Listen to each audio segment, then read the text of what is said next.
Example 6, write the equation of a possible rational function with the vertical asymptote at x equals -5, a point of discontinuity here at -5/2 and -19/5, and an x-intercept of 7.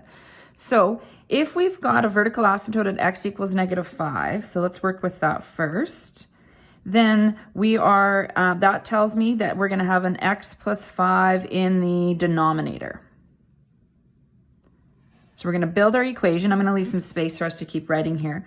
We're going to build our equation. So I know right now that x plus 5 is in the denominator, and it's going to remain there. So there was no x plus 5 in the numerator because it would not have canceled out. Then there's a point of discontinuity here. It's the x value that I'm concerned with, or I need to look at. I do not even need to look at what the y value is. So this was determined, but I can basically ignore that. I only need the x value. And so that means that at x equals -5/2.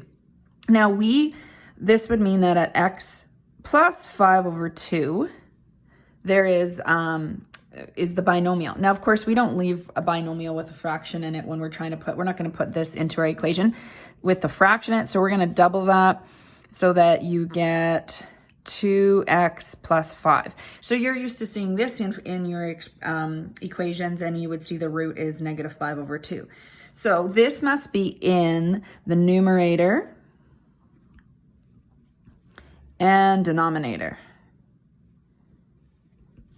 Okay, so we're going to put, and the reason it's in both is because it would cancel out. Because it's a point of discontinuity, had I had my original question, which is what we're building, I would cancel that out, and I know that would have been where the point of discontinuity is.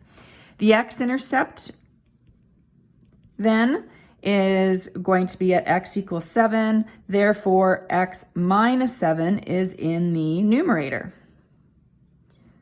And that would be because these would have been canceled. And when you set this to 0, 0 would have cleared out that denominator, and you would have solved for the 0 of the roots of x minus 7.